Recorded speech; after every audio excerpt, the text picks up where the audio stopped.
Rise is brought to you by Jubilee's Bank, Our Country, Your Bank, and Smart, bringing people together.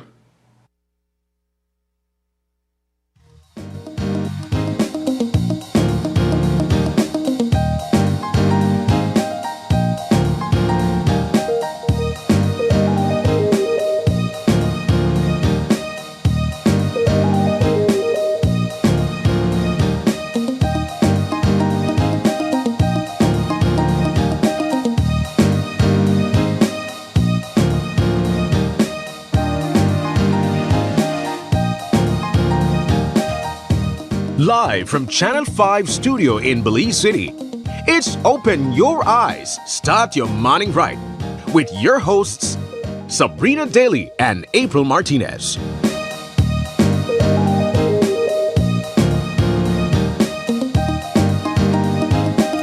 Good morning and welcome to Open Your Eyes. Start your morning right. I'm Sabrina Daly. And I'm April Martinez. Good morning. And from me, Happy New Year. Yes. Happy New Year, Sab. Girl, I don't see you since last year. I don't see you since last year, for true. It's good to be here. It's good to have see you here. And it's good to be here with our viewers in time for the new year. How was your New Year's Eve celebration? Sounds like it was uneventful. No, definitely under the weather. Okay. I realized that that's something that's happening a lot lately. A lot of people have been getting sick. So I really just took that time to recover and sleep. And so I did not watch the fireworks. I did not pop the champagne, unfortunately, but I did get up in time to season some deer meat. My dad put some food on the grill, and of course we had our own little family get together, but I went to sleep. That's good though. And I heard Bill was buzzing, and then I had some neighbors that I guess they still had leftover fireworks last night, so they popped some fireworks last night, so I still got to see some fireworks. No, I think regardless of you bringing it in celebration or in rest, I think it's still reflective of what you needed at that time. Yeah. And so perhaps that could be a transition of what your year could or should look like. I like resting. that. I like that. I will, because I am that person. I have zero chill, Sabrina could tell you. So I am hoping that this year I can, decompress a bit. I like that. I like that. How was yours?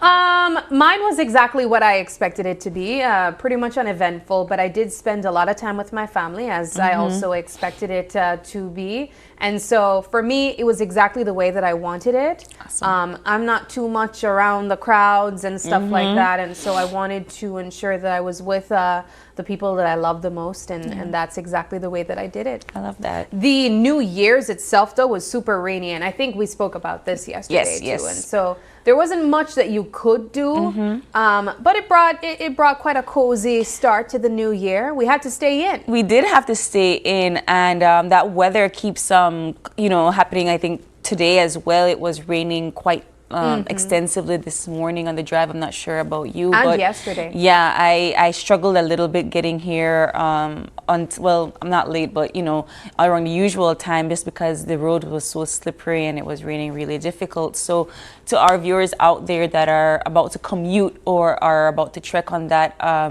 George Price Highway or that Philip Golson Highway, please be safe out there. Yeah. I'm here thinking to myself, and since the start of the new year, and even prior to, January 1st, the last few days of 2024, I kind of wanted to find a word to take into 2025. One word that I would stick with the entire year. And I feel like this word is supposed to cover all facets of my improvement and my development in 2025. And that word is growth. So growth in every aspect of my life, whether personal, professional, physical even. I want to grow some muscles this year. And so that's the word that I'm taking with me throughout the year, growth. Yesterday I heard Isani saying continuation a lot. And that speaks to him not necessarily subscribing to New Year's resolution as some would. I know that there are quite a few people who say, you know, I don't really believe in New Year's resolution because you kind of fall off the wagon after like the first month or even the first 2 months. And so there are some who might just prefer to continue build on what they have been working on. And for me, in some ways, I do see that. I like the idea of a new beginning, a fresh start. And I have no shame in saying that I enjoy setting a couple resolutions. Yeah. I certainly feel like I achieved some of them, and I kept them in my mind last year. And so this year, the word that I'm taking with me in 2025 is growth in all facets of my life. If you can identify a word, what would that be? I have been trying to while you were speaking just now, and I don't really know. Growth, that's a good one. I think that I would like to see a little bit more of I don't know, adaptability on my part. I think that I am adaptable to change. I really do welcome it a lot. I do expect it, and I do tend to thrive when things you know, kind of take a turn and I have to kind of figure it out. But I think adapting with a little bit of grace, I guess. I'm not sure if that's a good word, to be a little bit more adaptable.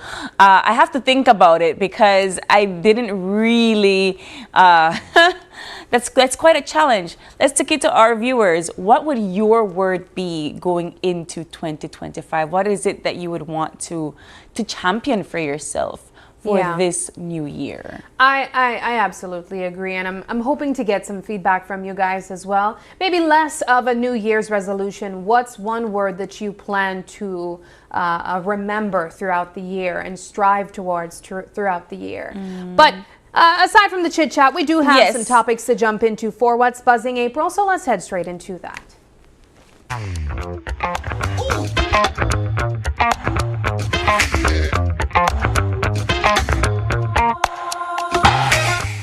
All right, jumping into topics that are trending on the news and online. I know that there are quite a few topics. One of the things that I wanted to mention that I don't think that we spent much time on yesterday was the child that was impacted by a bullet in the New Year's Eve celebration. I think Isani briefly brought it up, but we were able to get an interview from the mother of this child. And I mean, it's such a tragic incident. Thankfully, she will make full recovery. And, you know, it's sad because this kid also has cerebral palsy. She's 4 years old, April. And essentially they were out celebrating New Year's or New Year's Eve. And in the midst of all the fireworks and the dynamites, which we do know is prohibited, she felt some type of an impact on her arm. And when her mom saw it, she said that it looked kind of like a cut. But they had no idea that it could have even been a bullet. Wow. It was when they went to the hospital to get care for her daughter's arm that it was discovered that there was indeed an actual bullet in her daughter's arm. 4 years old, April. Wow. You know, Sabrina, these are the types of stories that kind of discourage you when you're in a festive mood. You want to go out, you want to celebrate, but then these incidents happen, and then you say to yourself, this is a child, this is a 4-year-old child that was just out with her family. There wasn't like any type of no adult supervision. They weren't in any type of, you know, space or area that is supposed to be dangerous. Nothing like that. And this incident happened. And it kind of just goes to show that as human beings, and I guess this is something that we always have to think about, is that we have to be mindful about the way our actions affect innocent people. This is an innocent person that was just out with her family. I am happy that she's okay, and I'm happy that she's going to be in recovery.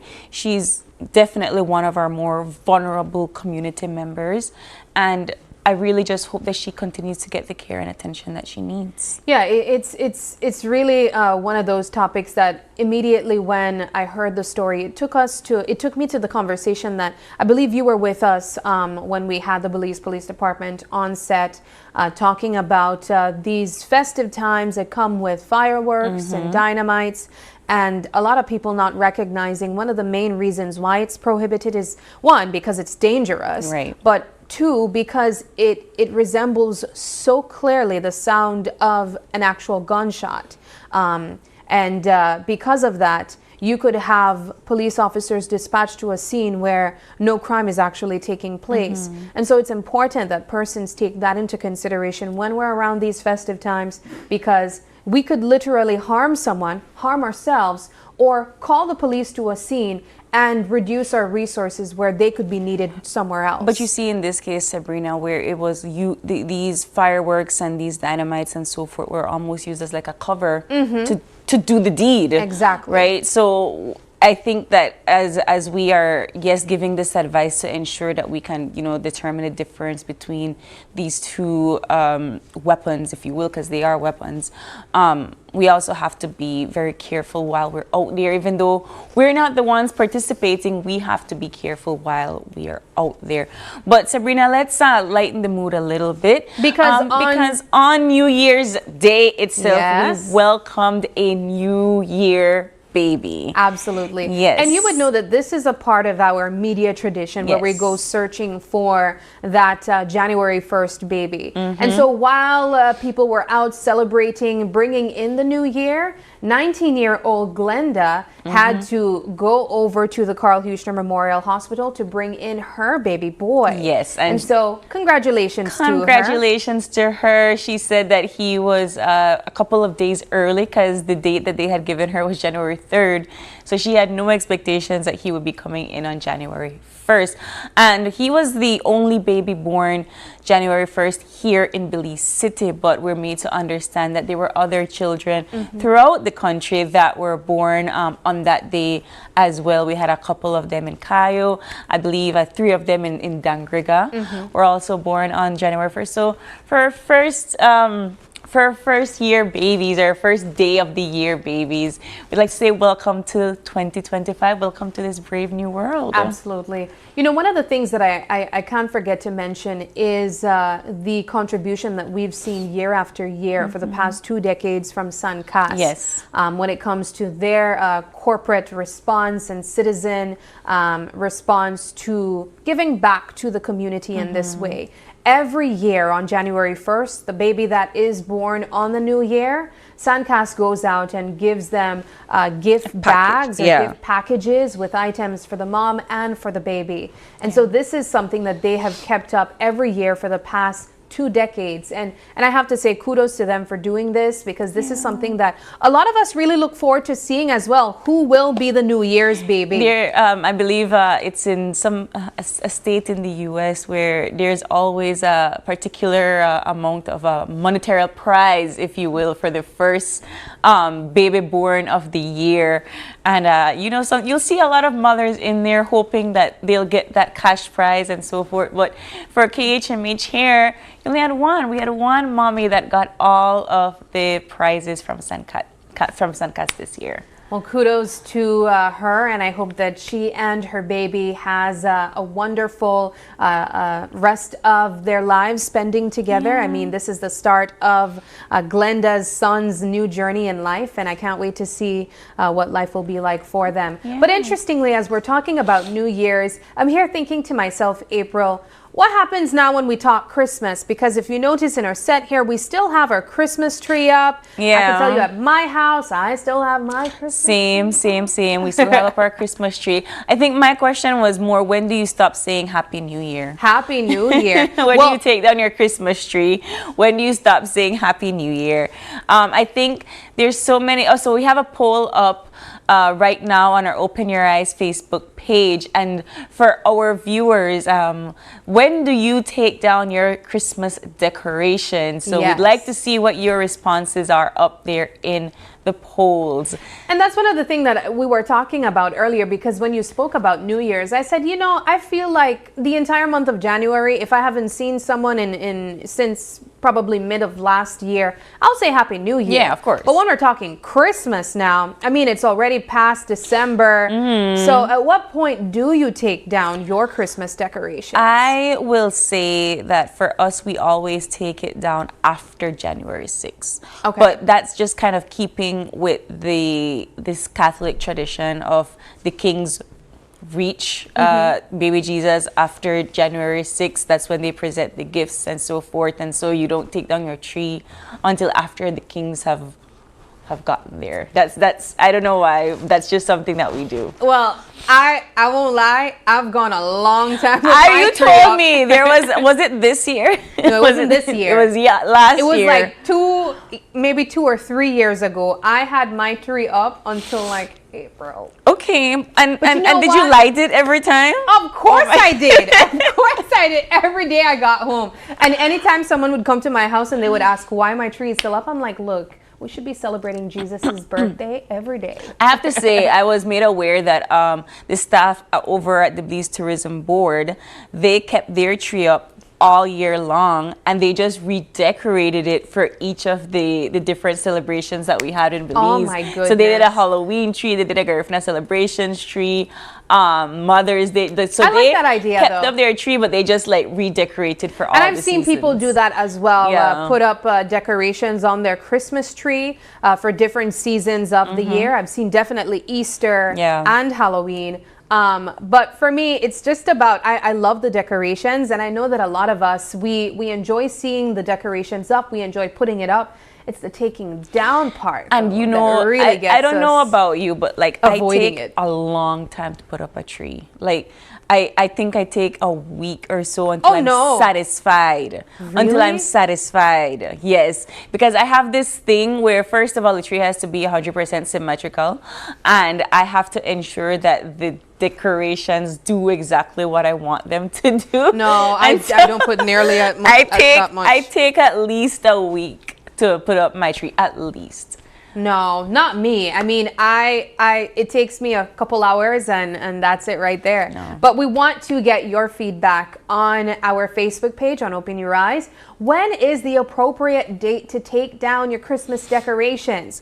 We have here December 26th, January 1st, January 6th, and January 11th. We want to hear from you guys, so you can come out of that live or just go simply on our Facebook page and decide what is the appropriate date. We'll talk about it later on in the show. Is there an appropriate date though? Like, I know some persons keep it till the end of January. We are seeing some feedback. And I know that we have some folks, like I said, like me, that they take down their Christmas trees a little bit after January 6th. We're not like the United States where we have real trees. So I don't know anybody that has taken down their tree at December 26th. Well, we have someone here that voted Really? December 26th. Wow. And we also have a couple that voted January 6th. And so that's interesting. I think January 6th is a pretty suitable time. I might push it to January 15th or even the end of January. I think we might push it until the third week of January, just because New Year's Day fell kind of like in the middle of this week. January 6th is also in the middle of the week. So I think that perhaps, around the 15th. Yeah, I'm feeling the 15th Yeah. this year, guys. And so don't judge me. I'm not going to take it to April this year, but I might take it to the 15th or the But you have other end. decor as well, not just your tree, right? But all of your other Christmas decorations. I might take down the others, but keep up the tree. Yeah. Okay. There you go. There That's we a go. It's compromise. settled. That's a compromise. It's settled. Well, that does it for What's Buzzing. If you have any topics that you think we should be discussing, let us know in the comments section. And if you'd like to comment on either of the topics that we discussed this morning, also let us know in the comments section. April, we are out of December, which means that Jingle Tales has concluded. But it also means that we jump back into our eye opener. Eye-opener. And of course, our eye opener is taken from dailyom.com. And for the first, because you guys did eye opener yesterday. So for my first time doing eye opener for January 2025, it goes like this. Each morning when we awake, we have an opportunity to create our day with what inspires us the most. The moment during the day when we first open our eyes and come into consciousness is a precious opportunity. It sets the tone for all that comes after it, like the opening scene in a film or novel. At this moment, our ability to create the day is at its most powerful, and we can offer ourselves fully to the creative process by filling this moment with whatever inspires us most. It may be that we want to be more generous, or it may be that we want to be more open to beauty in our daily lives. Whatever the case, if we bring this vision into our minds at this very fertile moment, we empower it to be the guiding principle of our day. As long as we are conscious, we can offer this feeling and also introduce our new affirmation or vision, our conscious offering to the day. We may decide before we go to sleep that we want to bring to the next day of our lives. It could be that we simply want to be more open to whatever comes our way, or we may want to summon a particular quality such as confidence. We can write it down and carry it with us on a little slip of paper if it helps. Simply by being aware of those first moments, we set the stage for a more conscious, enlivened experience, and we become active participants in the creation of our lives. What do we think? Quite an enlightening approach to take on the new year. I like this concept in thinking about how we can renew our energies for 2025. When we think of the mindset that we should be having when we start our days, it's so important because that takes us through the rest of the day and even the week, if I may say so myself. I like the little tidbit here where it says we can write it down and carry it with us on a little slip of paper if it helps. Because we need that little daily reminder, right? I like that. I really enjoy this eye-opener for today. Same I hope that it helps here. you today. All right, moving into our weather update, we have been saying that it's been a pretty wet week so far. So let's see what we can expect today through to the weekend. All right, but like I said, Sabrina, it really was raining quite extensively, and it was really Chilly. cold last night. It was chilly. It was chilly, guys. I am not that person. I will take off my fan. I will close my window. I will pull up the covers. I will put on my socks. I was not playing around. It was really, really You weren't cold. playing. I wasn't. It was Play. cold. It was so cold.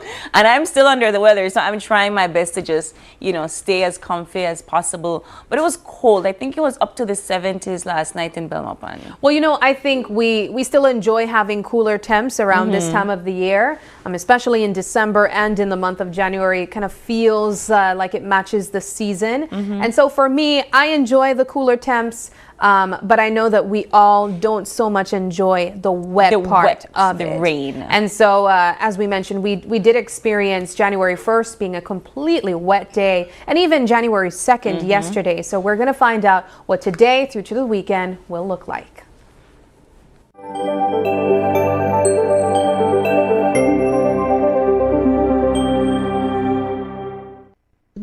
Moist and unstable conditions continue to affect the country and will support cloudy spells today and tonight.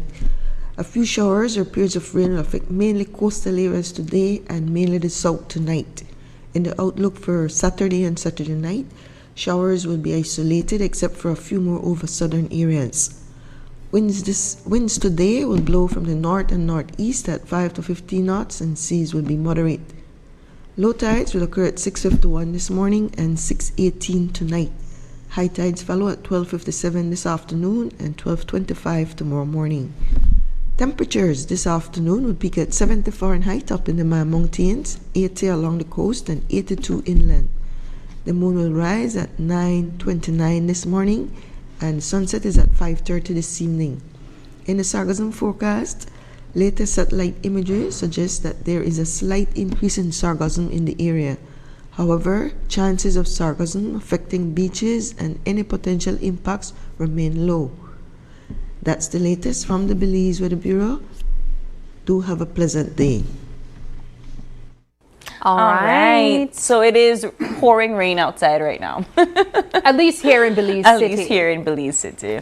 So wherever you are, just be safe out there while you're driving. No need to speed. Those roads are very, very slippery. Be safe out there, guys. All right, but moving into our show lineup, we have a wonderful lineup this fun Friday. Although it's raining outside, we still have a fun show lined up for you guys. And so we will be talking about the Catholic Church celebrating their Jubilee under the theme Pilgrims of Hope, as they call on all Catholics to renew in the hope of Christ. And in our second conversation, the YWCA will be in to share with us how you can finally fulfill your New Year's resolutions with their adult classes.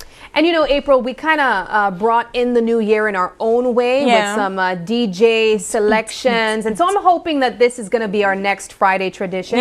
Because in our last segment, we'll be joined by DJ Chris, and he's going to be showing us how Thursdays keep the energy moving night after and night. He's already here setting up, so we already know it's going to be tunes all morning long. But you don't want to go away. We're going to be right back after this commercial break with the Catholic Church celebrating Jubilee.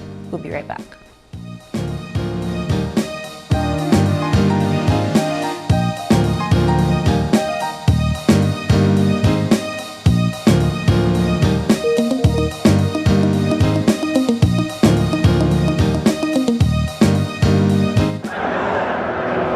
My name is Hermine Vega. El Patio Grill has been using Belize Bank for over 25 years. We only use Belize Bank at our restaurant. That's why we were able to win this trip to Europe. I had never been to Europe. We found out it was Madrid and we were excited and we went to this football match. The teams reached before the game and everybody was just outside, you know. You can't explain, the noise just roared like 3 blocks down the street, but when you got in there and you saw 70,000 people in there, that was amazing. I couldn't believe it was happening. I had to pinch myself to make sure it was real, you know, because it's a one-in-a-lifetime experience, I'd say. My lucky plus one was my son. He's 18 years old, so he was really excited and he enjoyed it as well. He said it's his best trip ever, so it's a priceless experience that we got. Belize Bank has always been there for me. Whatever transactions or whatever I need to do, they're always there for me. I would recommend everybody to use Belize Bank. It's the oldest bank in our country and they continue to do their best.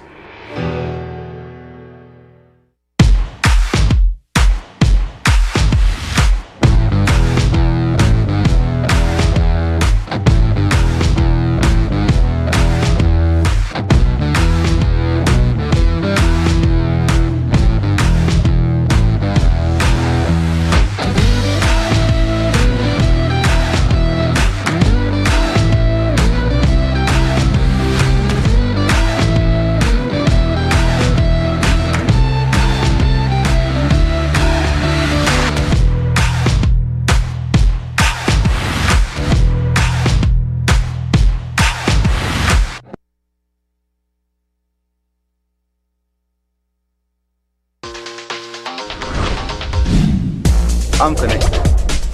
Yo. I'm connected. We're connected. Create the perfect broadband bundle that fits your style with Smart Connect.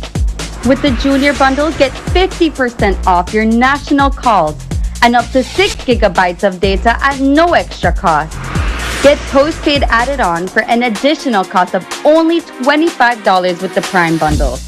Stay connected with unlimited smart-to-smart calls, plus 6,300 megabytes of data and free international minutes.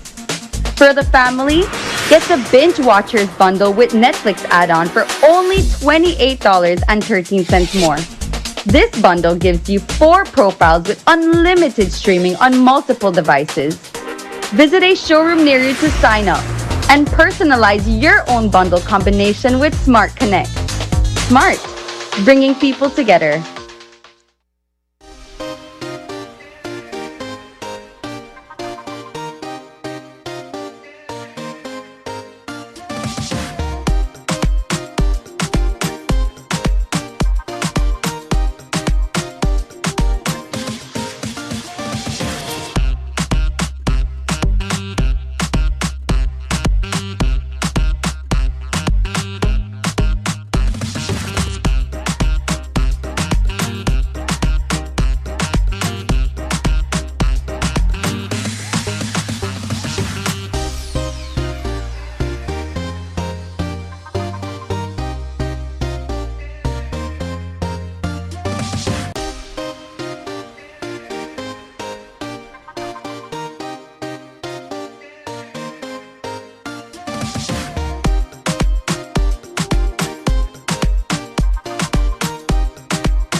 Technology is ubiquitous, and it's transforming how, when, and where we work.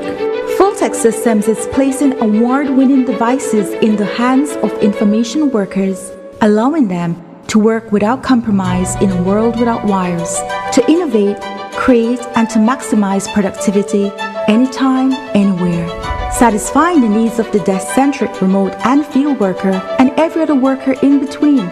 We are providing the industry's best devices to businesses going through the process of digital transformation. Partner with us today to provide the solutions that will allow your employees to work effectively and efficiently to enhance your customers' experience.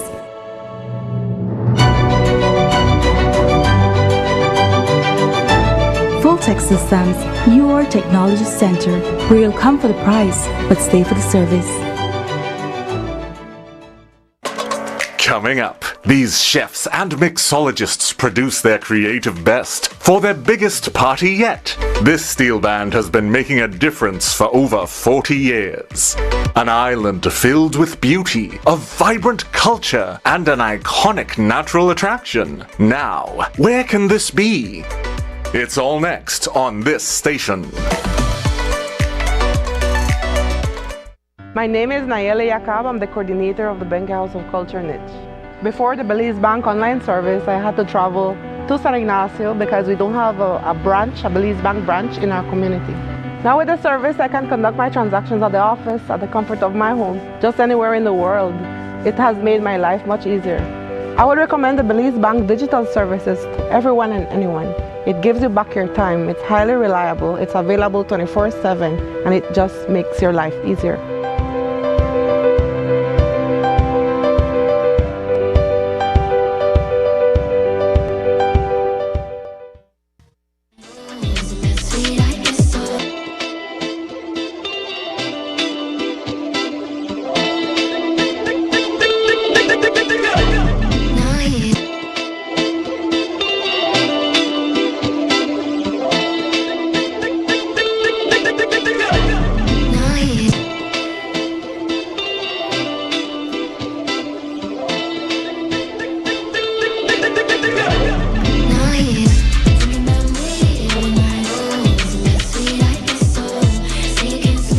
DJ Quench.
Angelina, you dey cool in my temperature. If you call, I go come deliver. I no go fall in your hand never. So now me you could love forever.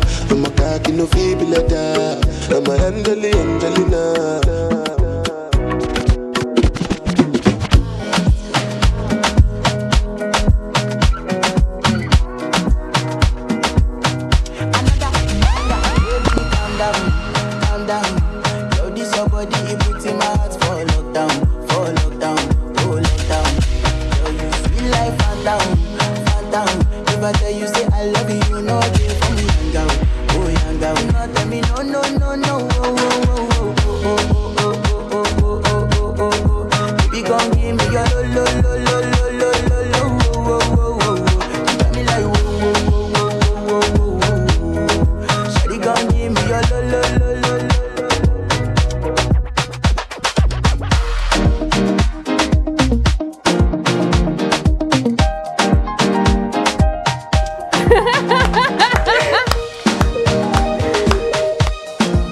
Okay,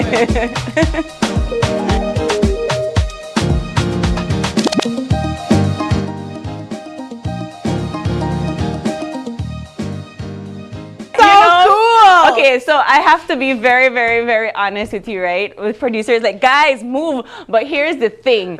I'm watching the entire complexity of the situation right behind Chris, and I keep getting mesmerized by the changes of the music and how you are like touching buttons. So while I'm listening to the music, and it's great music, and thank you so much for putting our theme in there. You're welcome.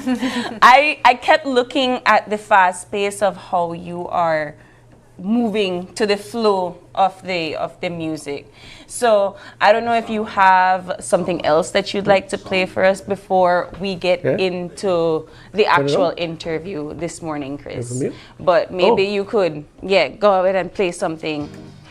Yeah, but I really like that you incorporated our theme song with it. But guys, like I said, it's a little the complexities of the set and how do you call these, the turntables?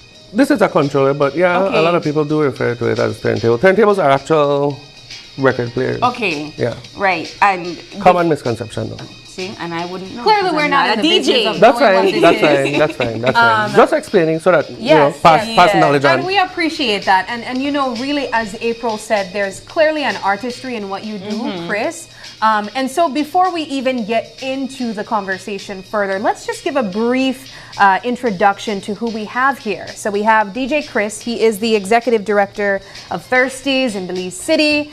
And as I understand, Thursdays will be celebrating 16 years with us. Yes. But aside from that, you are a DJ, and you've been in the business, I imagine, just as long or probably longer. Longer, yes, for sure. Talk to us about how you got into doing this type of art in the first place. I've always been around music. I've always been a fan of music. I grew up in a household where, every Saturday morning you get up, either mom or dad is playing music, and I think the love for actual DJing came after, but the love for music was always there. I got into DJing at a very young age, probably under 10. Yeah. So, I remember this clearly, and I give everybody the same story. My mom used to have her staff socials over at my house, and I would play music for them. And essentially, that is DJing, but I didn't know it was DJing. I was just playing music. Yeah. And so, does it start with just having good music taste, or is it really the art in knowing how to mix music together? It's a combination of both. A combination of both. I would say the real artistry behind DJing is knowing to read your crowd. Anybody can play music. So anybody can blend songs. I have to interject right here because you saw us kind of like, and then the minute we heard "Open Your Eyes," we're like, Party! Exactly. We heard "Open Your Eyes" theme song. Exactly. And that's the fun in it. There's this saying that goes, a good DJ plays what you want to hear. A great DJ plays what you didn't know you wanted to hear. Okay, so play us something that I don't know what I want. So I don't know what. Put me on the spot. Yes. That's a good challenge. So that's an excellent challenge. Let's see if, just like Sabrina said, you got us in the mood. Perhaps you could set a vibe and have something playing even while we're talking. Let's have some music playing. Because honestly, guys, I was, like I said, super mesmerized by the flow of this particular contraption. Because while I'm saying it's a turntable, it's not, right? It's just like I said here. But there's so many different gadgets, buttons, and so forth.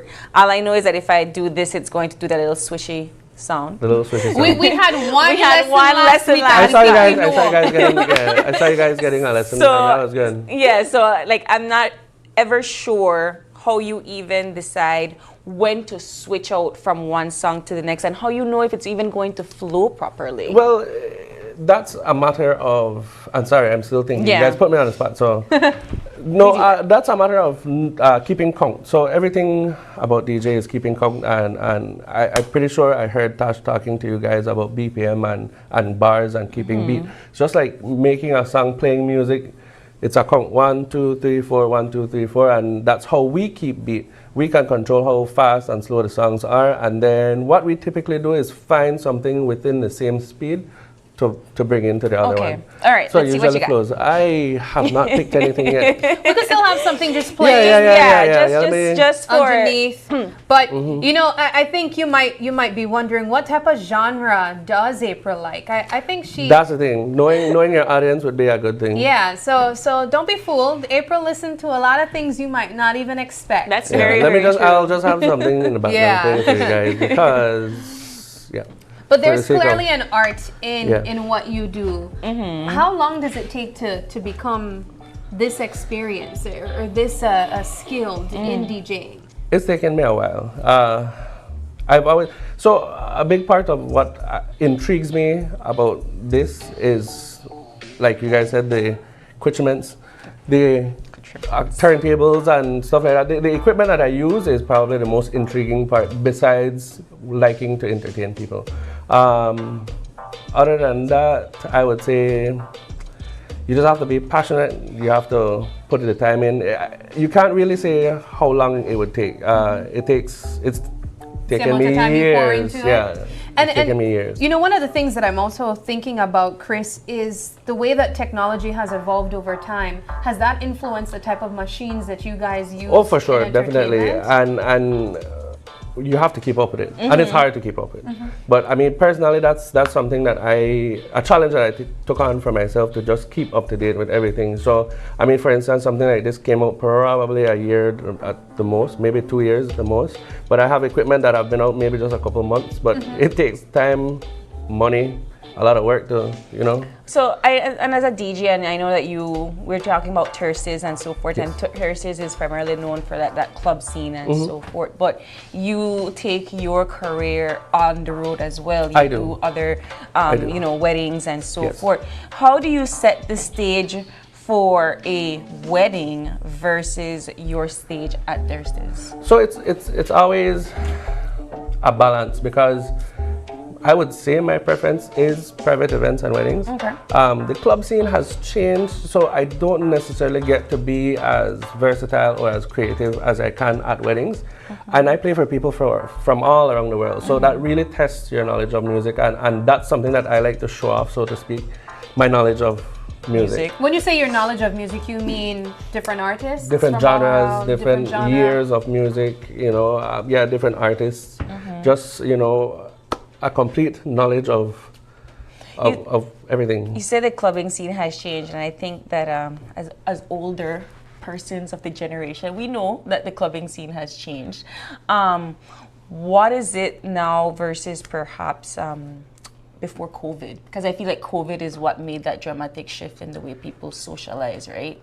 It has made a shift, but it's not necessarily a bad thing. In terms of the music, it's changed too much for my liking. Okay. But I think it's coming back. Music was not so good for a while. Okay.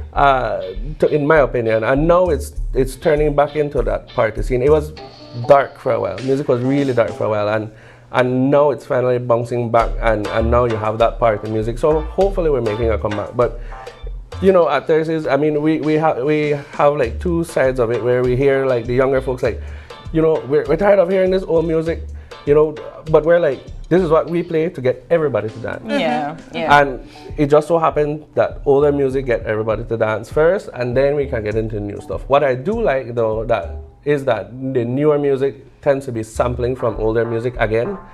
So it's getting better. That's something that I did observe. You know, a lot of the newer artists, they're bringing in sampling from music that our parents enjoyed.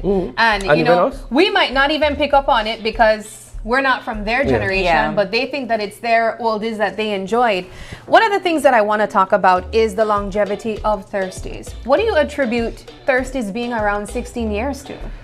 It's definitely because of us being there. My dad and I, we're business partners.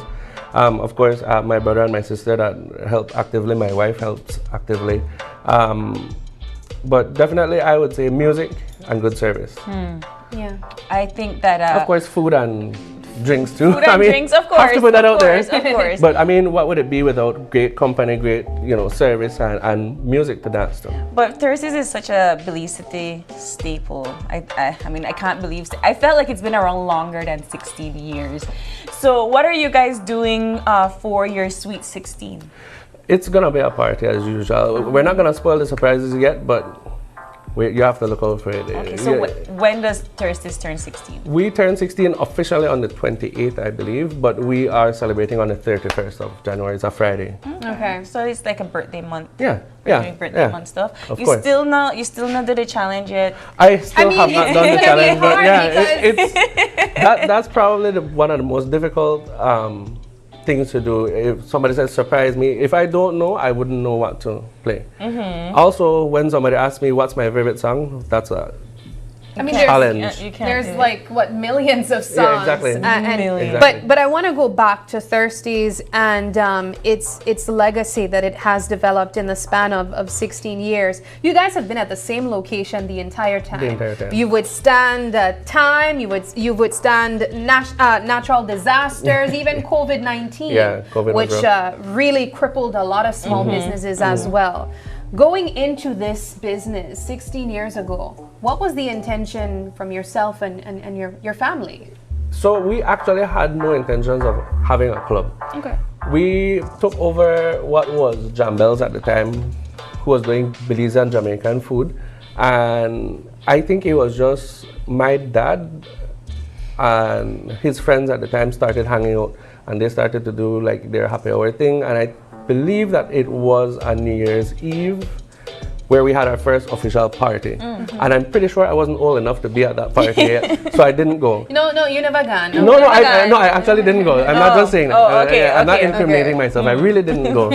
But after that, it just started being like a Friday thing, and then a Saturday thing, and then a Thursday thing, and then it's actually my brother that came up with the name. Hey, we should be called Thirsty Thursdays because every day is a Thirsty Thursday. So I am so happy you brought that up because for our non-Belize City folks, we said Thirsty Thursdays. Yeah. But everybody around me in Belize City said Thursdays. Yeah. So for the longest, I was trying to figure out if I had the name right. No, it's right. We are So it's officially Thursday. Thirsty Thursdays Restaurant and Bar. Yes. And then people have shortened it to Thursdays or just TT. TT. Oh, I've never heard TT. Yes. Okay. Yes. That makes sense. And come to think of it, Thursdays has been around and really sustained itself even when other nightlife, I'd say businesses came and passed. Yes. I mean, I'm trying to think now in Belize. Yeah. How many are there that have come and gone? No. How many have been around this long enough? I don't know. I mean, we don't have to go into what. I'm not from Belize City, so I don't know, but our viewers could probably tell us because we've been around for a while.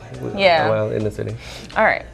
So perhaps you could grace us with a little, maybe not what you think I would want to hear, but maybe perhaps grace us with a tune or two. Yeah, we can go ahead and continue playing some more music. Alrighty. Let's see what you got, Chris. Can I get some more monitor if it's possible, please? All right.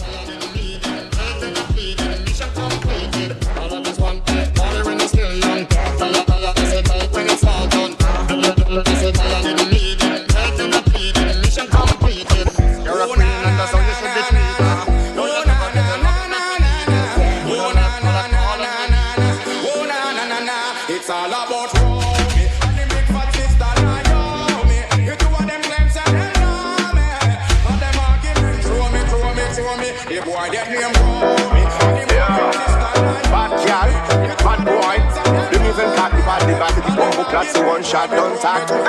You can do. So call you, so come on.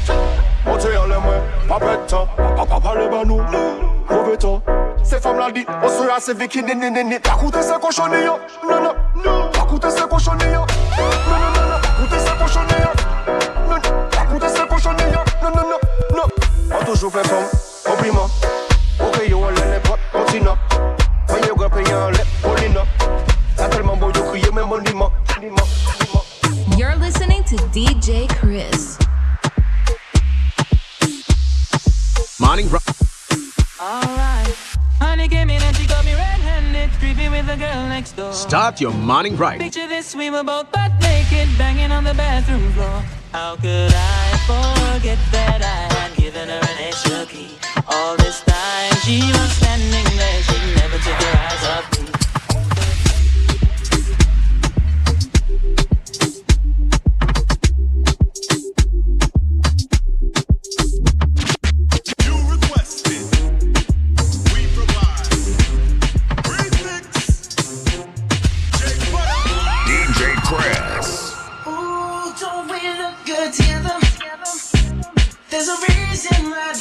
Start your morning right. Ready. Right.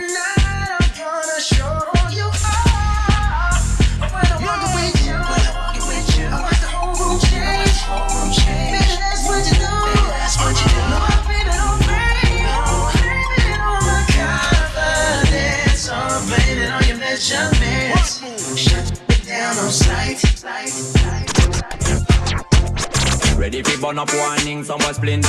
Big up bad gal in a real life, nothing that. When the things start to come like a sprinter, hotter than lava anytime you run. Ladies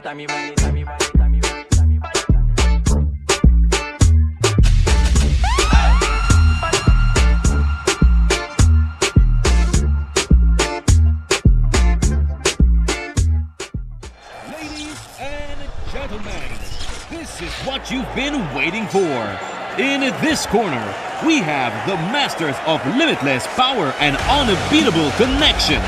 Pioneers of 4G LTE in Belize. It's the undefeated champion, Smart. And in the other corner, struggling to keep up, it's the other guy. Fight!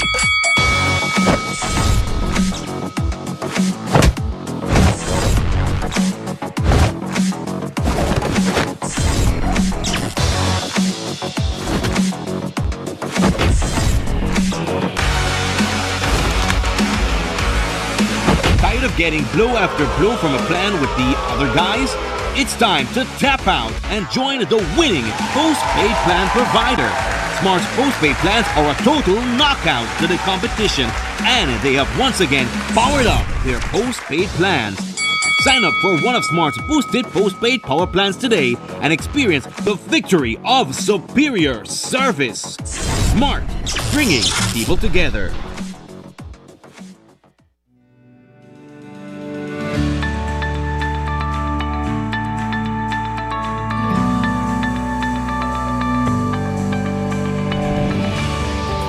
My name is Berlin Augustus Smith. The type of pension that I'm receiving is invalidity pension from Social Security due to incapacitation or chronic osteoarthritis, whereby I receive tremendous malfunction of the lumbar of my back or the spine, and that rendered me incapable of working. I was basically paralyzed from waist down.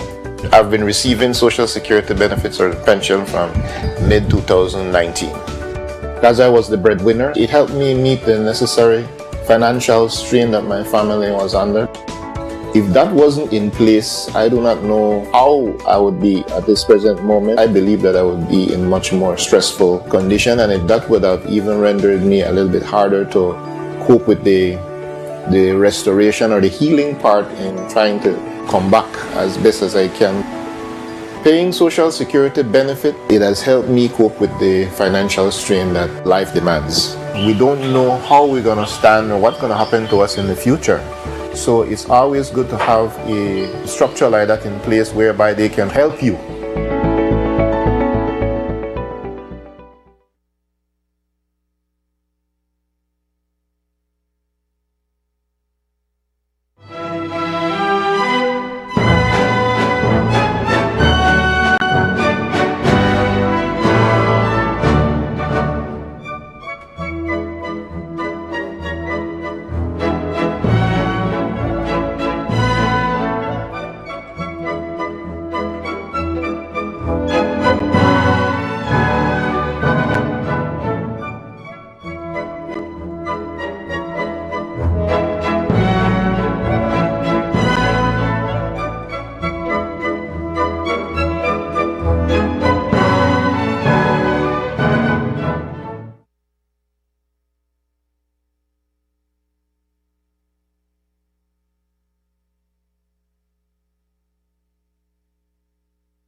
Unwrap the joy of crystal clear picture and sound from Aiwa, the brand that offers you affordability and exceptional quality.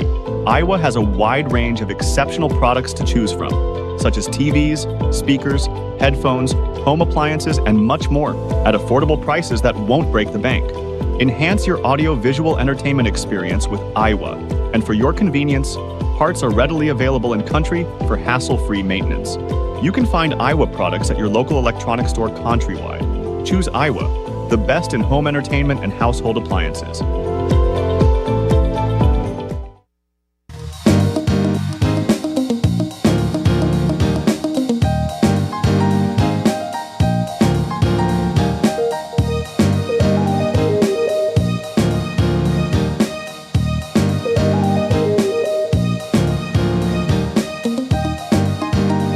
Welcome back to Open Your Eyes. Joining us for our second conversation, it's all about how the Catholic Church is celebrating Jubilee under the theme Pilgrims of Hope.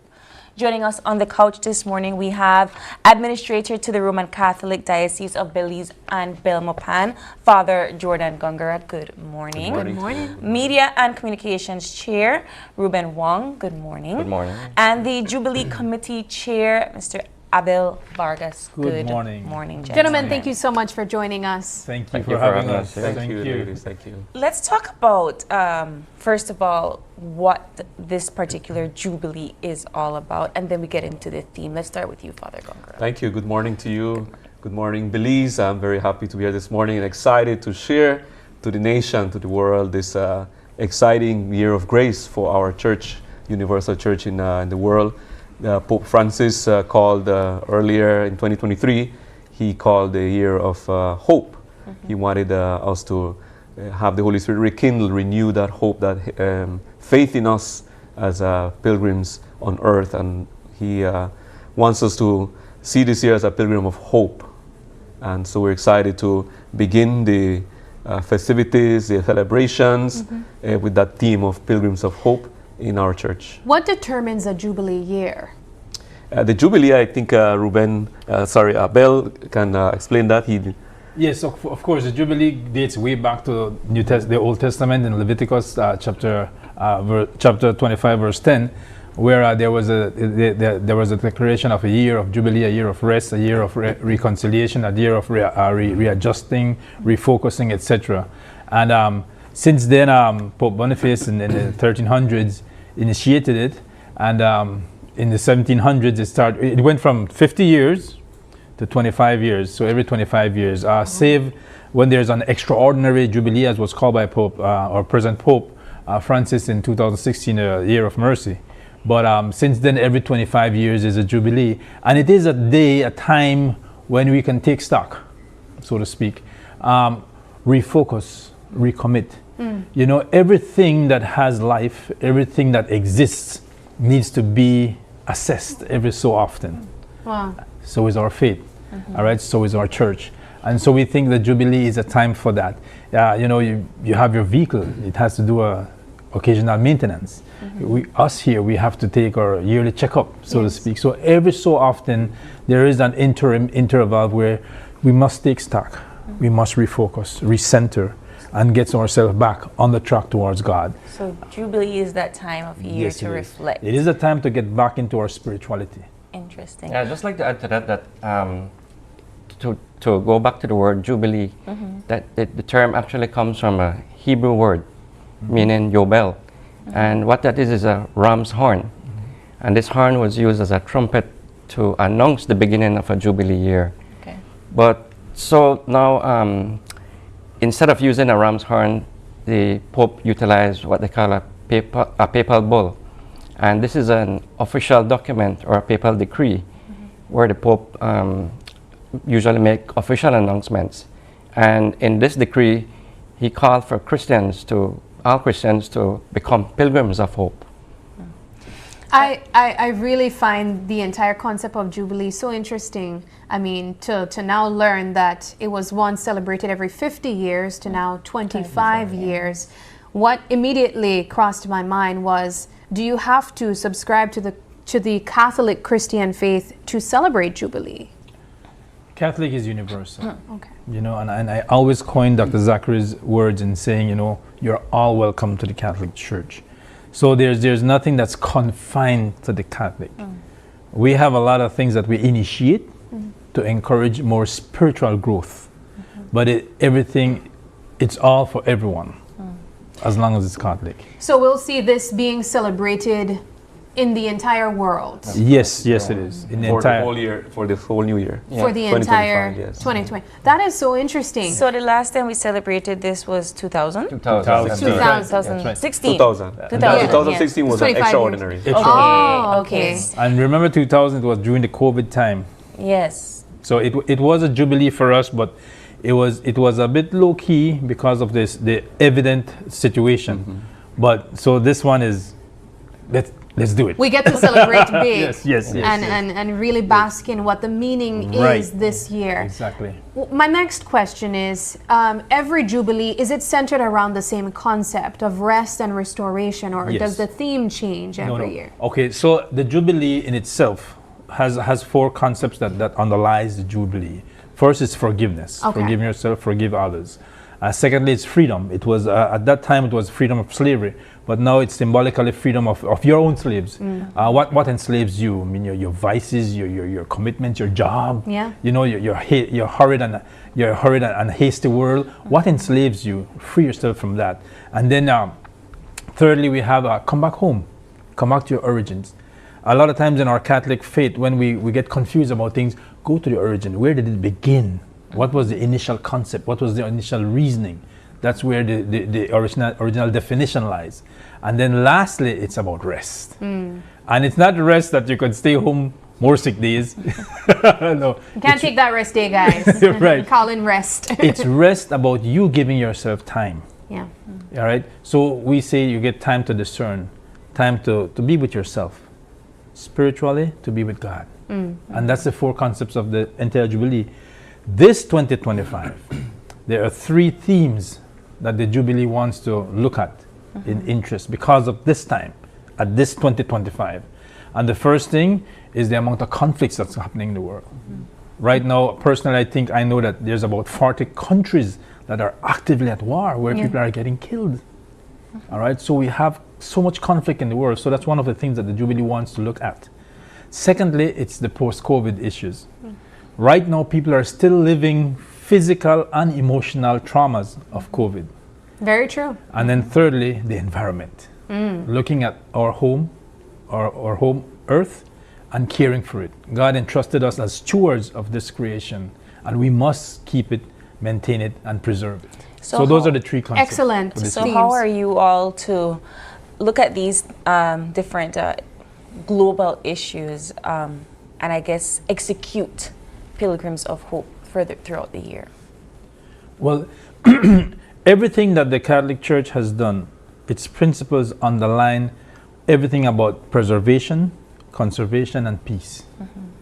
Everything ties back to the moral structure and fabric of society initiated through the Church and the gospel of God. So everything that we'll do is to ask people now to recenter, go back, think about what's been happening with conflicts. Think about peace. Peace in the world, your neighborhood, your family, and yourself. Think about what's happening with COVID. We're having people having a lot of different sicknesses, etc. Think about that. Think about the planet. What are we doing to preserve the planet? So all of what we're doing in 2025, you'll find that we'll have different programs, different mass, different jubilees, but they all tie back to those three underlying concepts. And so how are we bringing in Jubilee? How are we celebrating Jubilee first as a global community and then here in Belize? Well, I would like to say that on Christmas Eve, Pope Francis officially declared the Jubilee year open. He opened the holy door of St. Peter's Basilica in Rome. And these holy doors are usually sealed entrances, that leads into the major basilicas in Rome. And it is only during a holy year that these doors are open. So the significance of passing through one of these doors it's a time of conversion and a journey towards salvation for us. I want to take an opportunity to dissect a bit before we get into the dates and the celebrations, the issues that we will be looking at throughout the year. I think it's pretty straightforward when we think of wars taking place around the world and even internally, the conflicts that we experience in our own country. But let's look at COVID-19, for example, and how we will be seeing messages come out of an issue like physical and mental and emotional impacts from COVID-19. How can we see that being incorporated in a message from a mass, for example? For certain, it's all about discernment, about time. The whole concept of rest brings back the whole COVID. And how do you deal with emotions? How do you deal with these anxieties, fears? It's all spiritual. You know, people get to a point of despair because they're not spiritually connected. And perhaps the fear of unknown when we think of sickness too, because COVID-19 really crept up on all of us. We didn't know what was going to happen in the entire world. So that connects then. Yes. And then when we think of the environment, how do we connect the Bible and the Word from God to taking care of our environment? Well, we know that St. Francis of Assisi was always about, spoke about Brother Earth, Mother, Sister Moon, etc. So everything that has to do, we know as Christians, as children of God, that we are the stewards and the caretakers of this earth. And we cannot deny that. So everything we do as Christians should come back to the preservation, conservation of the earth, because we're here to ensure that there is something for those who come after. Okay, and that's that, and everything in our spirituality is about that. And you'll see that in our Jubilee this year, we will have times for those when we will concentrate on these different aspects. When I get into that in a little while, we'll see where we're not only blanketing, we're focusing.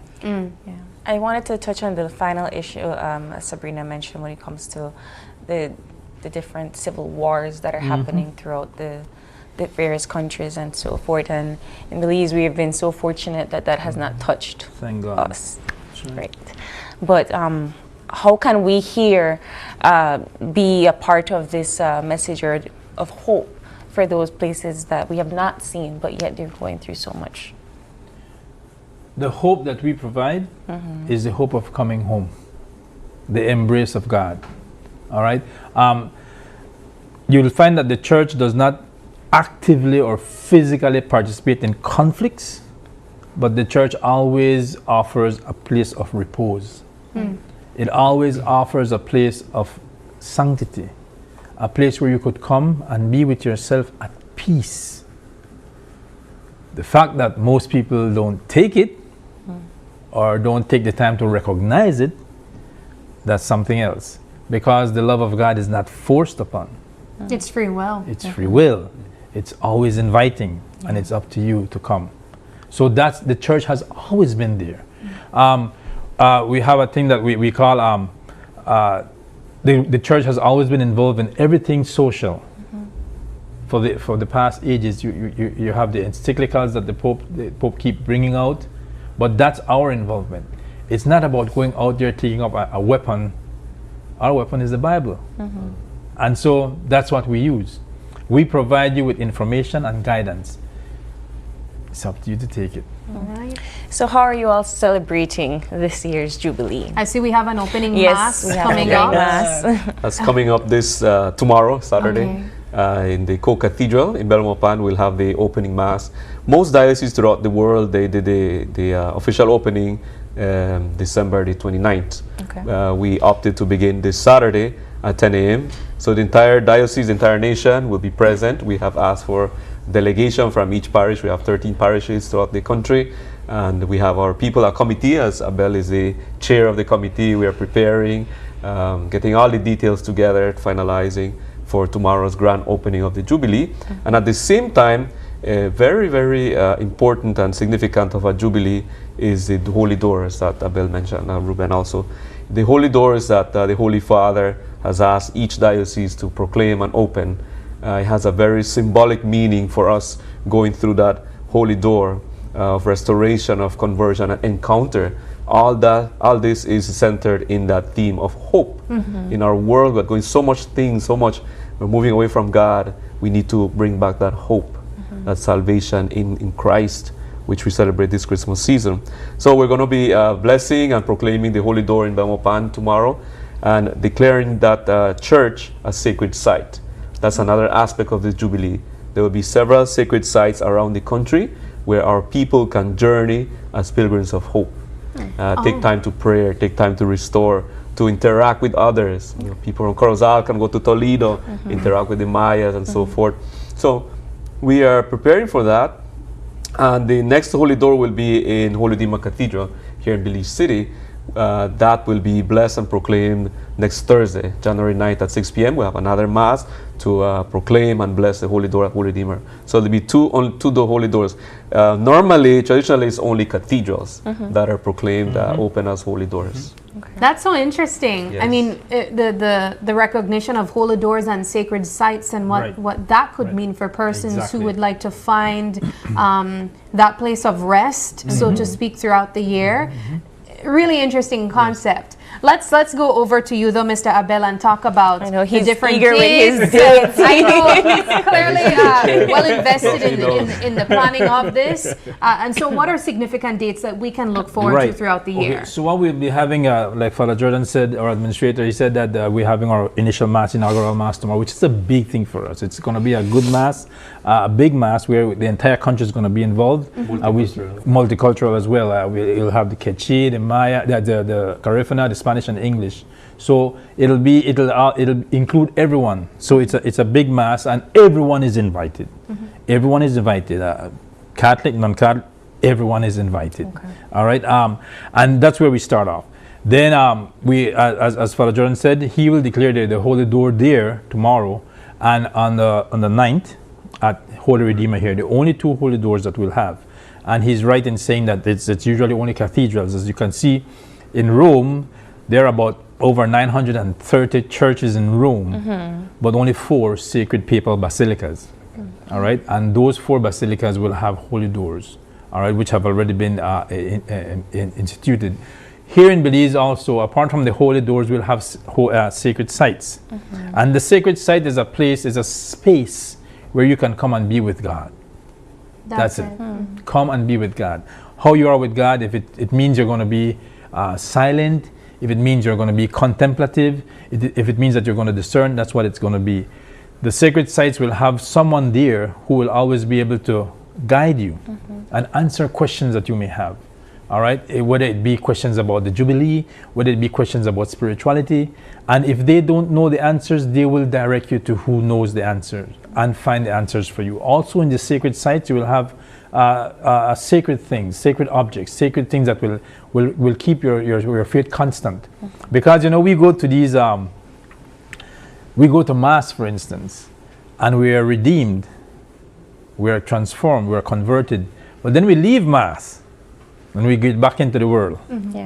So what these sacred sites will have is like prayers, pamphlets, rosaries. To fuel us. Right, and to keep you constant. Yes. All right, so in the sacred sites, we have established sacred sites countrywide. In St. Peter Claver Church, to start with, in Punta Gorda Town, there's going to be a sacred site. Nazareth, that's in Forest Home in PG as well, is going to be a sacred site. And San Luis Rey Church.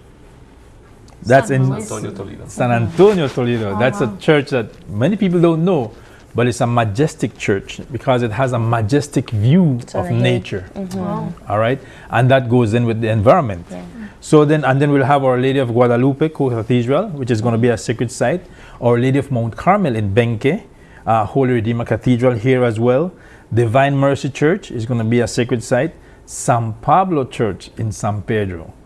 Most people know San Pedro Church, but San Pablo Church, a lot of people don't know. Is there a decision process that went into identifying what would be a sacred church? Yes. Because you mentioned that there are many other churches. Yes. What was the deciding factor? Here, the administrator here called a committee, a special committee in November. Okay. And that's where we started discerning. Things of the church are not hasty. They're spiritual. So you might sit and have a meeting, for instance, and the synod was a good example of that, where people of secular thought believed the synod was a decision-making process. That's not what it is. It's a discernment process. And the journey could become the destination, which it did. All right? Because even though there were certain goals, we didn't achieve them, but the journey there achieved other goals that the Spirit led us to. So what we did, we sat down and we discerned, and then we had a second meeting. And at that second meeting is where we started deciding, okay, these will be the holy doors, these will be the sacred sites. And the way we decided on the sacred sites is to make sure that everyone in the country had access to a sacred site. Okay. And also to reveal what has been hidden or unknown. San Pablo Just Church, like the churches right? that you pointed out. San Antonio, you know, San Luis Rey. Yes. So that was the underlying to make our faithful here in Belize more known to what they may have not known before. Right. All right. We have also La Immaculada Concepcion in Orange Walk. They will have a sacred site. San Roman Village, they will have a sacred site. San Joaquin will have a sacred site. And of course, Corozal, St. Francis Xavier. So all of these will be sacred sites. So everyone in the country has a sacred site nearby. Awesome.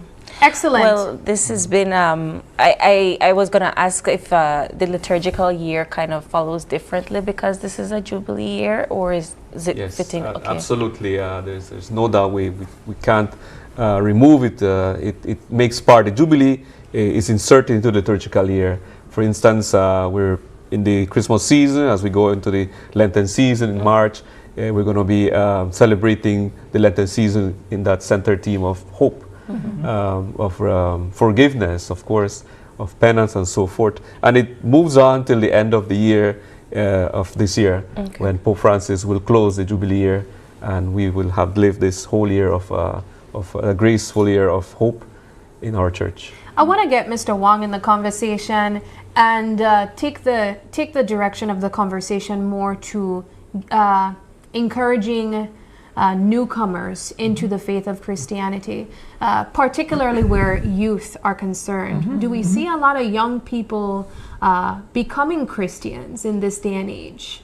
Well, for us, the youth are very important. We can't leave them out for sure. So they are pretty much involved. As a matter of fact, for this opening mass, we're having schools, like the different liturgies were subcommittees were formed.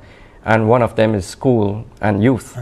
So they will be very active participating in this opening, and all the activities involved, even like things like maybe having them doing volunteer work at these sacred sites, have young people pretty much involved in there to be.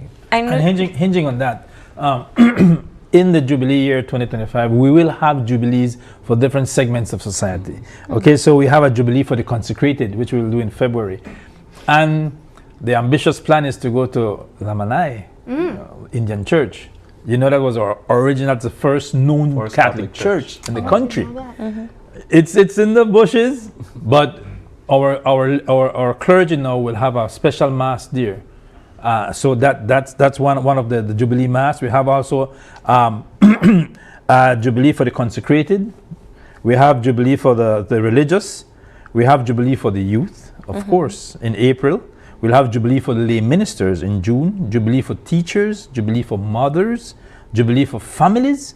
Jubilee for fathers. Jubilee for the elderly, and for different segments of society, where we will focus on concentrating on them. So you might look at lawyers, for instance. You might look at doctors, for instance. You may look at policemen, servicemen, and you might say, how do they contribute? How does their work fit into the whole plan of God? And that's where they will then, when they attend these jubilees, they will become known. Oh, what I do does have something to do with spirituality. What I do does contribute, and it gives them spiritual meaning, not secular significance, but spiritual importance. I have to say, I really appreciate that term of it, because sometimes we go to work and we're thinking, what is the purpose of us being here? Exactly. Why are we doing some of these things, especially if you're a policeman? Crime just continues on, even or when you're not doing feeling your fulfilled. job, or you're not feeling fulfilled because these things keep happening. So that's a really new direction to take when it comes to thinking about how our societies kind of have this connection to their spirituality.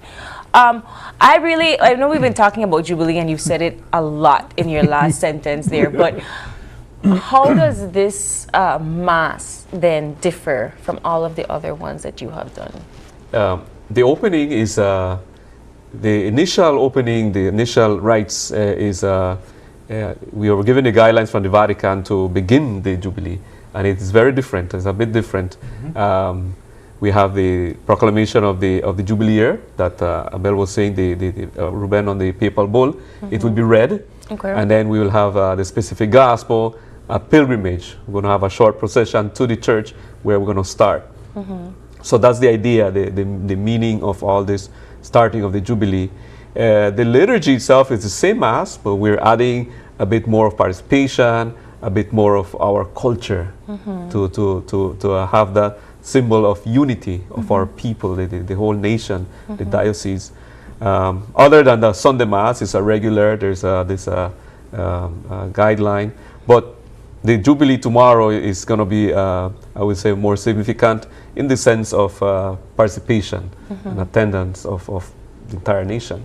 Then the other Jubilees, as Abel mentioned, Jubilee, we're looking forward to a Jubilee, for instance, for prisoners.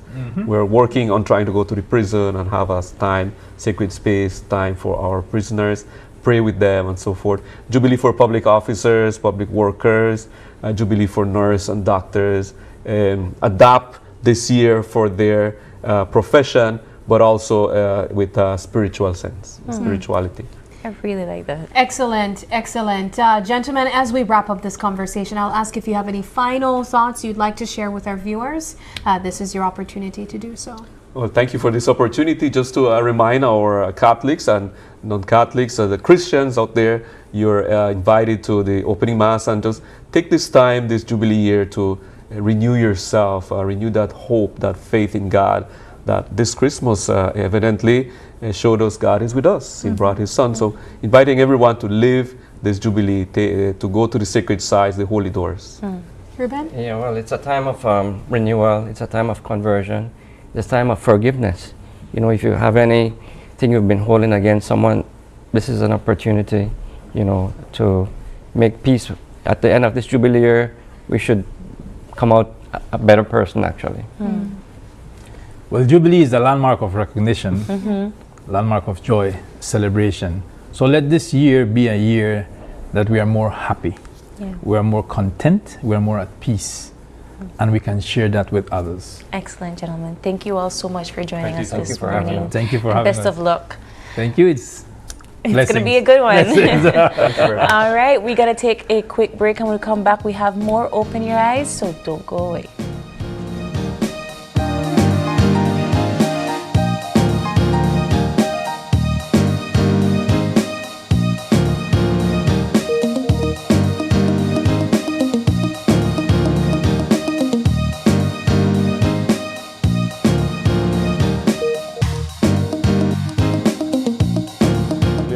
And I'm a teacher, and I bank with Belize Bank Independence Branch. What I enjoy is to see if the features that the app offers. I have a sense of not having to worry or be concerned about somebody finding my password and username to sign in the application because of the use of the one-time password. And another feature that I love, that I use the most, is how the app synchronizes with my fingerprint on my device. I enjoy the rapid and easy, seamless process to apply for loans through the Belize Bank, and I don't have to be having too much back and forth to visit or take time to visit the bank.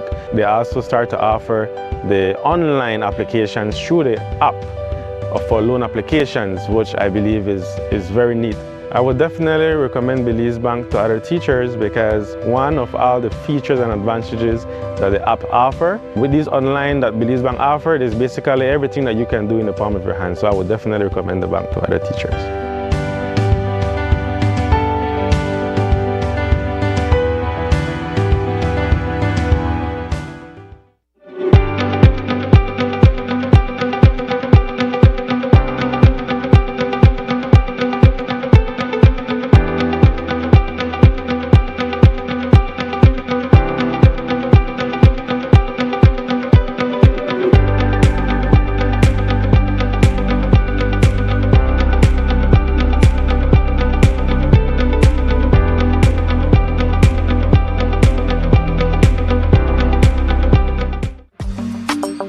Whether you're enjoying the outdoors, Ooh, finally here at the Fort George Hotel and Spa.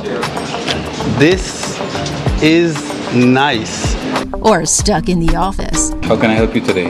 When it comes to finding the perfect frames and lens for your eyes, what you do makes all the difference. Elevate your eye vision. Choose eyewear that reflects your lifestyle. Quartz Optical. Value you can see.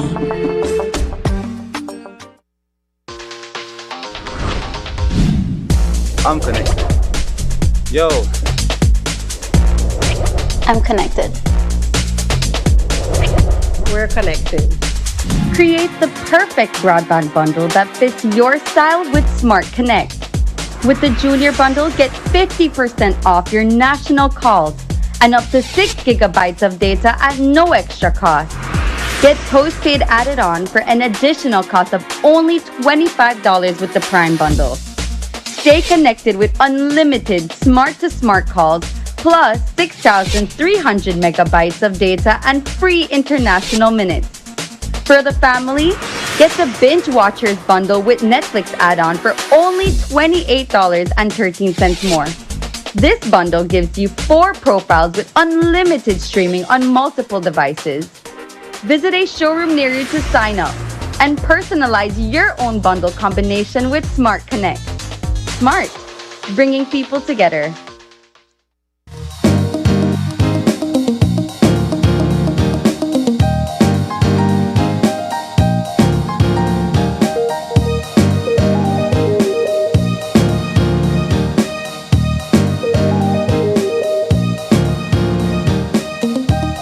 Welcome back, guys. This is our final conversation for the morning, and it's all about new skills for a brand new you. This morning, we are joined by Lisa Griffith, and she's the program coordinator for the YWCA.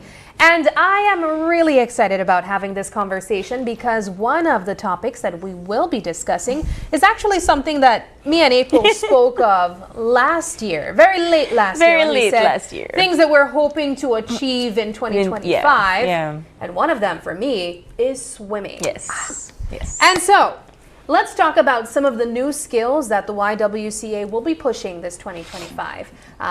What do you guys have going on right now? Right now, we have nothing going on. Starting the 20th of January, that's when our adult skills come on board. But speaking about new skills, we're trying to push swimming after work for older people, middle-aged people, young people. And we're trying to get workplaces to maybe get a group of 6 or more, and assist them with the costs. So you literally meant swimming after working hours. Right, after working hours. Anytime after 5, we are saying from 5 till about 6:37. Wow. Why are we looking at the importance of developing the skill in swimming? How important is learning how to swim? Very important. We live near to the Caribbean Sea. We have all these rivers. And I am also looking at a health perspective. Okay. You know, we can use swimming for exercise. So many people after work, you're so stressed. Rather than go home and take it out of the family, you go and you do an hour of swimming class with your peers. And it's a good way of relaxing, healthy living. I really like swimming as a form of exercise as well. It's also a form of rehabilitation. Sometimes we get hurt and we can't lift the weights, we can't do the running, we can't overexert. But swimming is a way to move all your body without actually and it's low impact. Straining yourself. Yeah, Definitely, I really like that. We have one person who is doing that. She has a knee problem and her doctor suggests that she needs to do some swimming. This lady didn't know to swim.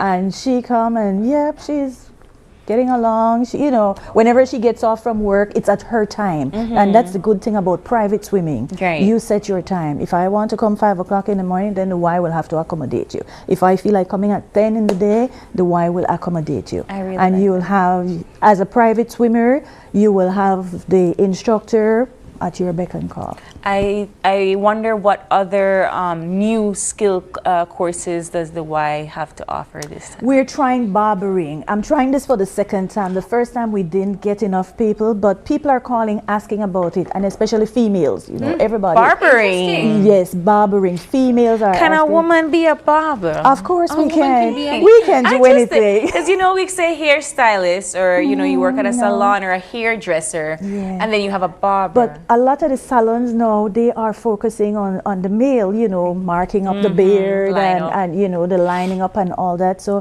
yes, women are asking to be barbers. I wouldn't mind it. That I wouldn't mind doing. Learn how to do like a clean cut or something like that. And the younger women are asking about that. It's very interesting. I think it's an excellent program to include in there because, as you pointed out, the beauty salons now, they want to widen their clientele. Right. And so gone are the days where beauty salons are only for women going definitely. There are men who get their haircuts at beauty salons. And do so their pedicure and their manicure. Very excellent point. Right. Men go and do their pedicures and manicures too.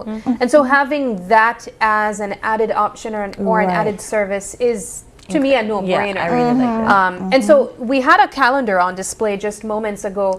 Is this what the dates will look like for availability to do these trainings? Forms are available. You can do walk-in, or you can, you know, call and we WhatsApp to you and all that. The numbers are right there, you know, on our webpage and on our Facebook page. So you can just How long will the programs be? 12 weeks. 12 weeks. Yes. That's enough time.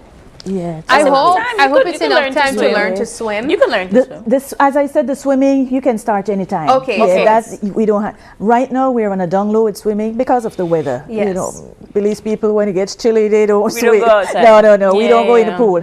So you also have here cake decorating. That I would want to do. Right, the cake decorating, and that's one of our old programs. But we always get people coming for cake. But you know it's why? It's a money maker. Exactly. It's a money maker. That is exactly why. The first class you learn how to make a cake, and after that it's just the decorations. You learn all the new decorations. You get your tips and your piping bag and everything. And I want to do that every time we have people that come on the show and they ask us to decorate a cookie or decorate a cake. I instantly start panic. I don't know. But you know what? I have to commend you guys for always including in there, not only for children, but for adults as well, these programs that can be income generators. I see their cosmetology being on that list as well. But I want to talk really quickly about conversational Spanish.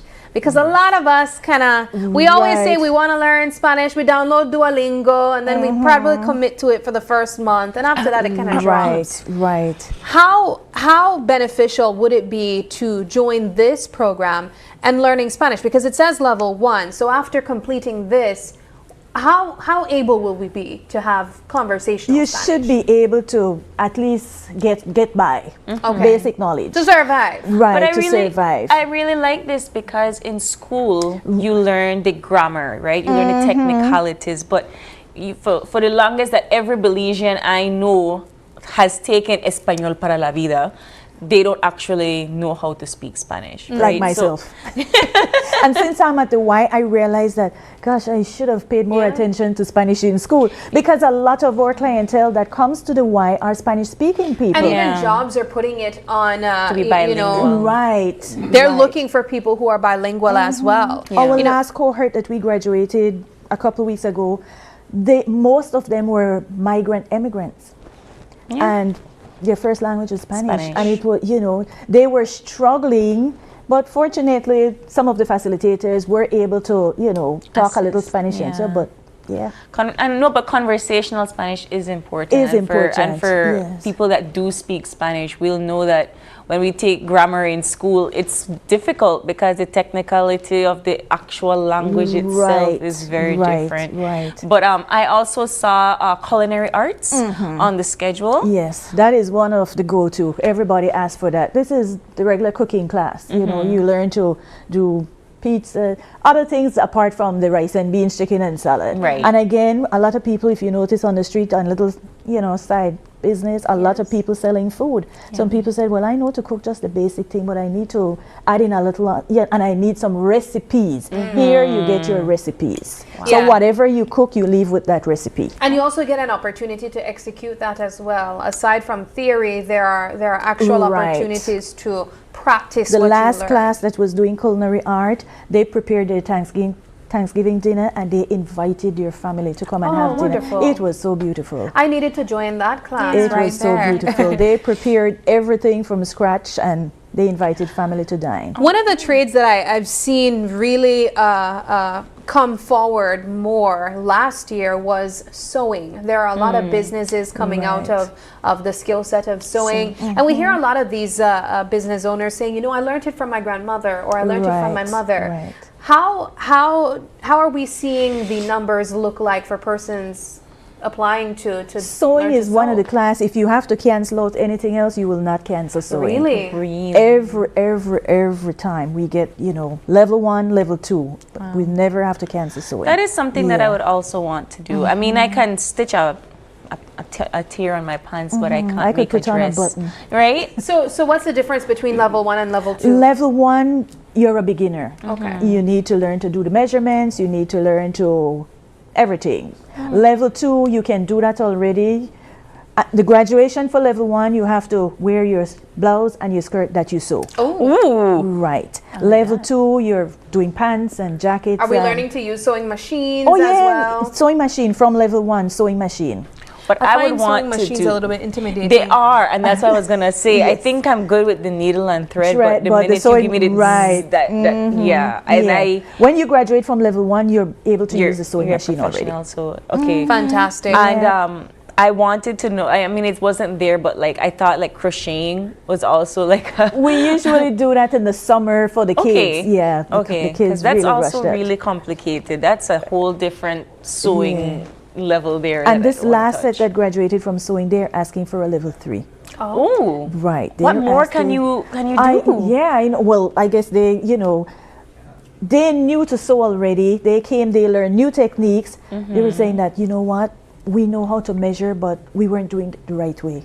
We were not using a pattern. We could not cut. We did not, know the techniques. So they learned that, and they're saying that there's so much more we want to do. You know what? I won't lie. I wouldn't mind learning how to sew as well. That is a very useful skill to have. Just like cosmetology, cooking, and even barbering, there are some aspects that you can generate money doing that. We've had several people come on the show. What goes into determining the programs that we see throughout the year? I kind of do a poll, just feel the pulse of the people, what they're asking for, what they're calling and asking for. When the classes are going on, I would walk around and say, well, you would come back for a level 2 today. So how you feel about this? And based on what they're saying, that's what we kind of put out there.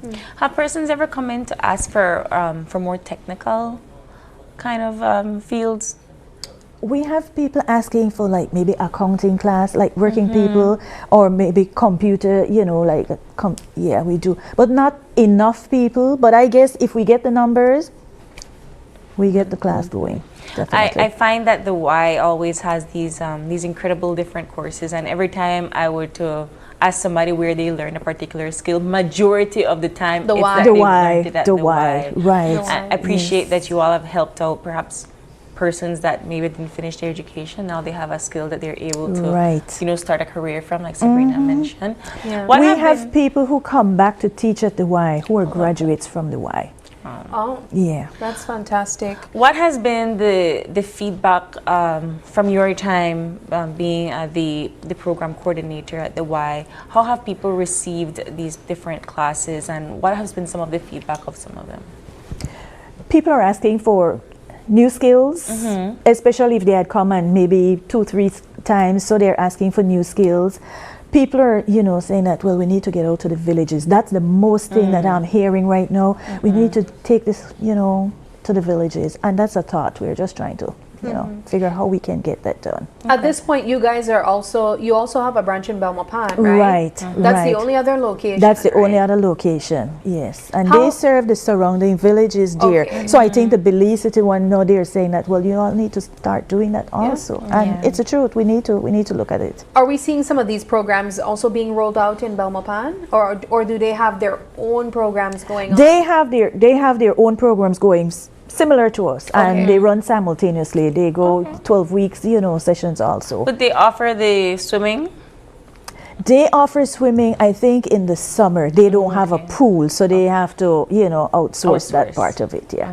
The fortunate thing, we have the pool. Well, I want to go back to the pool again. And do you know how to swim? No. Yes, you did say no. We did talk about that. Yes. We have to make 2025 our year to learn. I'm telling you guys. 12 weeks is, you'll be pro by 12 weeks. Because I'm telling you, it only takes the swimming is not 12 weeks. Okay. The swimming is 8 1-hour session. The Y pledge that you will be able to swim in 8 hours. Yes, you can. You can absolutely swim in 8 hours. People learn to swim in less, but please don't throw me in deep and expect me to like survive. But that's how I learned to swim. I see that with the kids. They learn to swim like in less than their 8 hours. Yes, don't do that. It's definitely well, possible. I agree with you, Sabrina. And I think do. that if you and you're somebody that is very like hell bent on getting it right, so I know that you'll probably challenge yourself and be like, I could do it in 4. Yeah, but we're talking the fact that we can't touch the bottom. But that's the whole point. I know. That changes things. You don't have control then. Exactly, that changes things. And so I think it's interesting though. I want to talk about the price of the sessions though, because as we see there on screen, there are group sessions which are obviously cheaper than private sessions, and this is for the $250 and the $150 per person is per day, right? $150 for your 8 sessions. Oh, for your 8 sessions. $150. So if it's a group of 6, everybody pay $150 and you get your 8 sessions, 8 1-hour sessions. Okay. Fantastic. You can do this, Sab. I know you can. And your group session $250, and your private session $250, and for your 8 sessions. And then you just arrange the dates. You just arrange the dates and time. Right. Free. Guys, listen. She can do this. We'll learn how to swim. She can do this. I have a feeling that before the end of 2025, you'll be like, let's go April. So that's one of my resolutions. Yes. I want to learn how to swim, among other things. I think it'll be good. Learn to float first. I think I can float. It's just the idea that I can't touch. You're one step ahead of me. Really? You're one step ahead of me. Boy, that's not good. And y'all live on the coast and you live by a river. Okay, I'm judging just a little. Just a little bit. Just a tad. But I really appreciate that, because you're right. This is a skill that is very much needed. Right. Now, for the other programs that will be taking place for 12 weeks, are the prices the same for them all? No, the prices vary. The sewing classes are $450 for the 12 weeks. The barbering is $450. Culinary art $450. The introduction to nail technology is $500. And the cosmetology is $550 because that's a certified, that's a level 2 course. Okay. And do you bring and the Spanish $300. And do you bring any products with you for the classes? Right. Usually the first day, the facilitator will let you know what the Y provides and what you will need to provide. And all of these other courses run for the 12 weeks. For the 12 weeks, right. Excellent. And so graduation time is?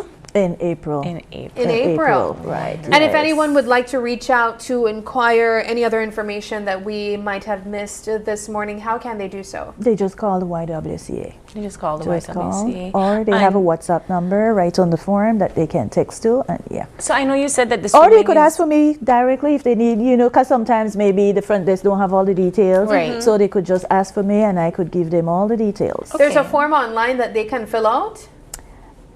I think so. Yeah, I think it's online. But normally people just WhatsApp and then they WhatsApp the form to them. Okay. I know you said the swimming is the entire time. They can start at any time. But when do the other classes start? The 20th of January. The 20th. All classes are 5:30 in the evening, 5:30 to 7:30. Wow. Okay. All right.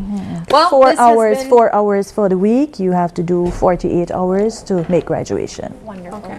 All right. Well, thank you so much for joining us. This has been a wonderful conversation. I'm hoping that we have a jam-packed semester where the adults will be coming in and trying to develop themselves and learn new skills this 2025. Indeed. Even if you don't have a direct plan as yet with what you want to do with the skills, I think just having it in the back of your pocket is good. It's essential.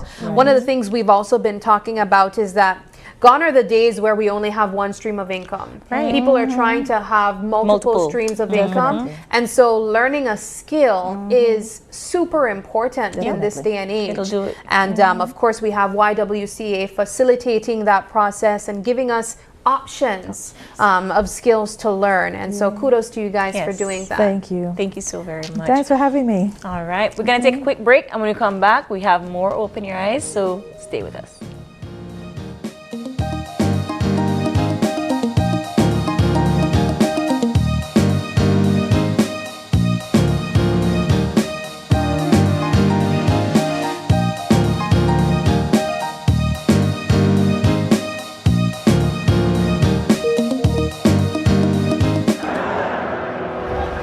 Hermine Vega. El Patio Grill has been using Belize Bank for over 25 years. We only use Belize Bank at our restaurant. That's why we were able to win this trip to Europe. I had never been to Europe. We found out it was Madrid and we were excited and we went to this football match. The teams reached before the game and everybody was just outside, you know. You can't explain, the noise just roared like 3 blocks down the street, but when you got in there and you saw 70,000 people in there, that was amazing. I couldn't believe it was happening. I had to pinch myself to make sure it was real, you know, because it's a once-in-a-lifetime experience, I'd say. My lucky plus one was my son. He's 18 years old, so he was really excited and he enjoyed it as well. He said it's his best trip ever, so it's a priceless experience that we got.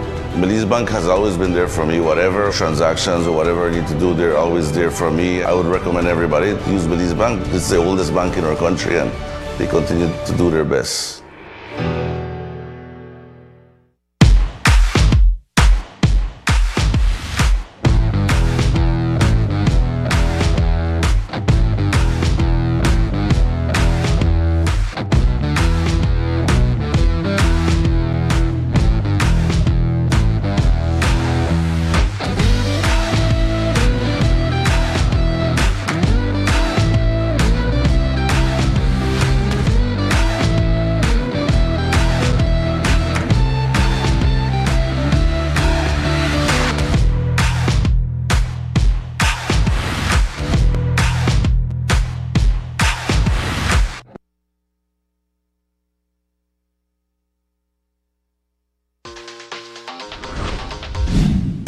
I'm connected. Yo. I'm connected. We're connected. Create the perfect broadband bundle that fits your style with Smart Connect. With the Junior Bundle, get 50% off your national calls and up to 6 gigabytes of data at no extra cost. Get postpaid added on for an additional cost of only $25 with the Prime Bundle. Stay connected with unlimited smart-to-smart calls plus 6,300 megabytes of data and free international minutes. For the family, get the Binge Watchers bundle with Netflix add-on for only $28.13 more. This bundle gives you 4 profiles with unlimited streaming on multiple devices. Visit a showroom near you to sign up and personalize your own bundle combination with Smart Connect. Smart, bringing people together.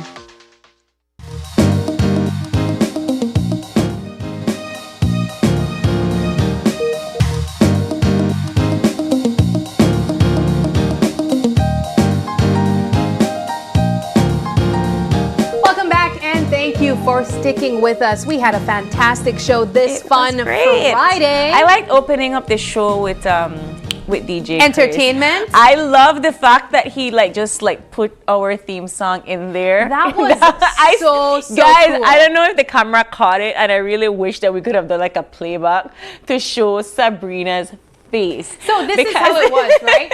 The music was playing and I was like, and then I heard Open Your Eyes, I was like, what? She just But the thing is like I was behind him, so I saw the computer and everything, and I saw it, and I was like, what is that? Because it can't be what I think it is. No. And then as soon as it started to play, well, of course. No, we I all got went so wild. excited. Yes, And I have to say thank you to DJ Chris for stopping by. Of course, he's the executive director of Thirsty Thursday. And they will be celebrating 16 years of entertainment for adults, of course, here in Belize. And really just looking back at the legacy that that family has in nightlife and in entertainment. I have to say kudos to them. One of the things that we pointed out was the fact that they've been around all these years through COVID-19, through natural disasters. And we've seen these businesses come and go, but Thirsty's stayed. Yeah. And of course, they attribute that to great music, great staff, great food, and overall just an entire goal of giving quality entertainment to their customers that come on a weekly basis. I really appreciate that, Sabrina. And yes, thank you so much, Chris, for being with us, jamming with us early this morning. Thank you. I hope that when we do go to Thursdays, we could incorporate that OYE song. No, in there. nobody Yes, wants to hear Open Your Eyes morning show. Who said? While drinking a margarita. Did you not see the TikToker that said we do a huge block party with all theme songs from Olajuwon shows? or Yes, Captain Kalo? yes. You know what? We can do it. We could do it. So, but yes, thank you so much for entertaining us. And then, of course, another really good conversation we had was with some of our friends from the Roman Catholic Diocese Church that came in to talk to us about their Jubilee celebrations and under the theme Pilgrims of Hope. I mean, I'm kind of embarrassed to say that I've been going to, Catholic church because I grew up very Catholic. No idea about the Jubilee. No clue. Didn't realize that it was like, every 25 years and so forth. And I guess when you're a kid and you go to Mass, you just go because you have to go with your parents. But I find that this particular every 25 years of reawakening, of restoring back your faith, of sitting with your spirituality and thinking about your faith and how you can come back to that. I thought that was a very refreshing conversation, Sabrina. There are so many things that I enjoyed about that conversation, other than the overall message behind the Jubilee, which is renewal and rest and forgiveness. I think it's the themes that they will be focusing on through the course of the year. Right. When we look at the environment and what the Bible speaks about honoring our earth. I think it's something that we might not even recognize when we think of the fact that we need to take care of what God gave to us, and our environment is a big part of that.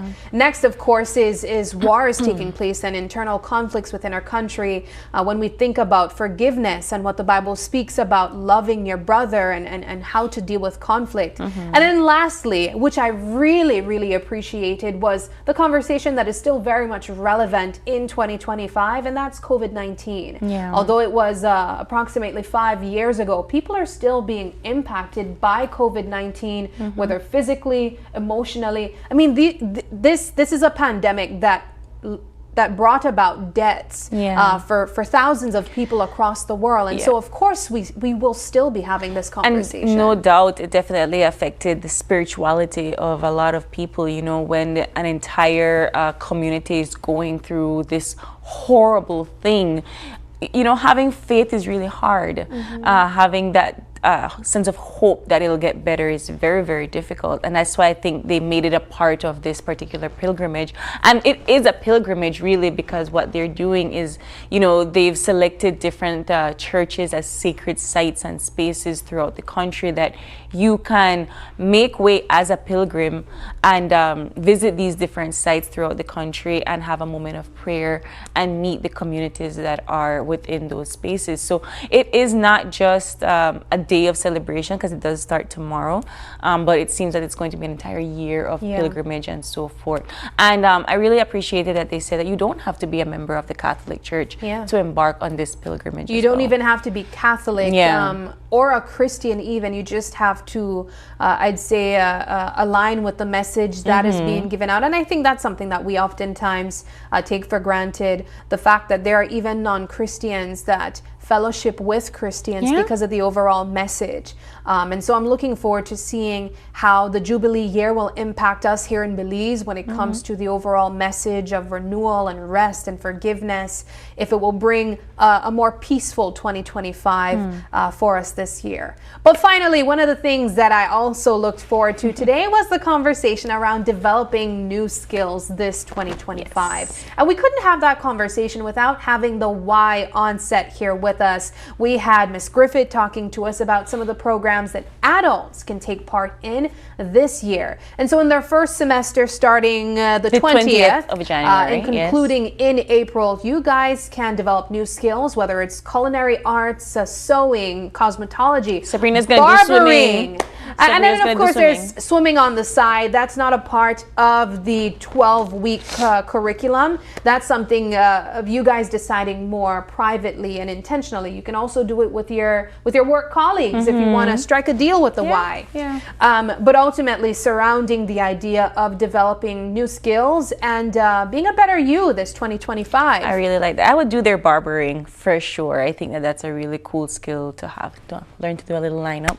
But let us know in the comments section below, what do you think about these conversations, and if there's certain topics that you'd like for us to cover on our morning show. We did have a small conversation this morning during our What's Buzzing about when is the right time to take down your Christmas tree and your Christmas tree decorations and your Christmas tree, and we had a poll up, and I think about 81% of our viewers said January 6th.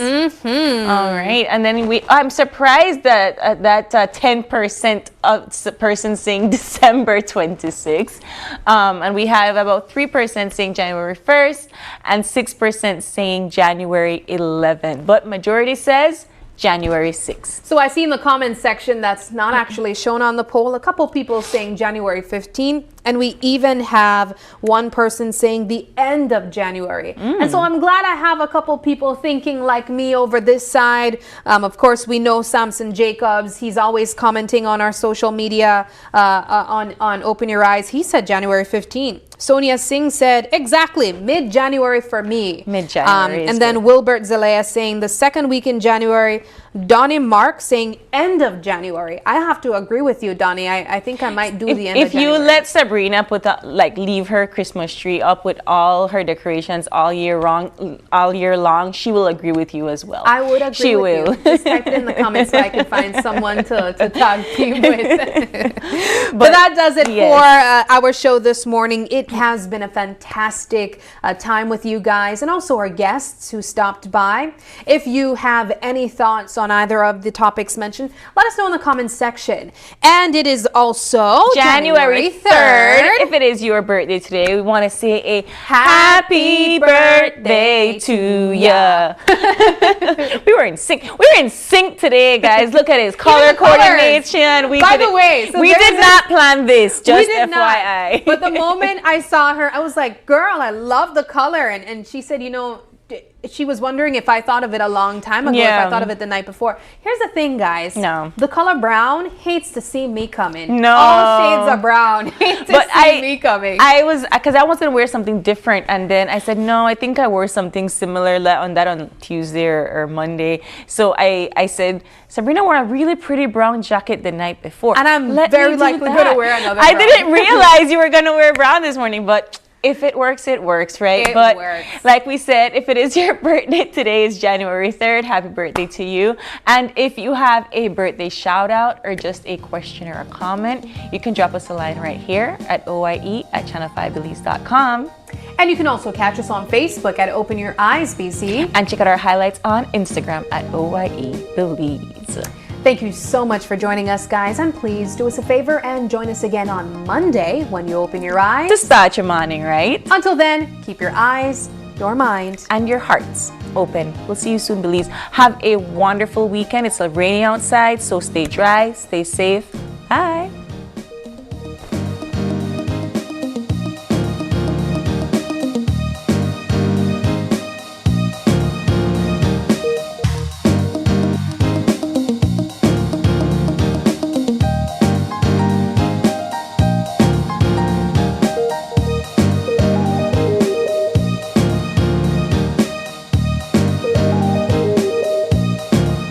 Open Your Eyes was brought to you by Jubilee Bank, our country, your bank, and Smart, bringing people together.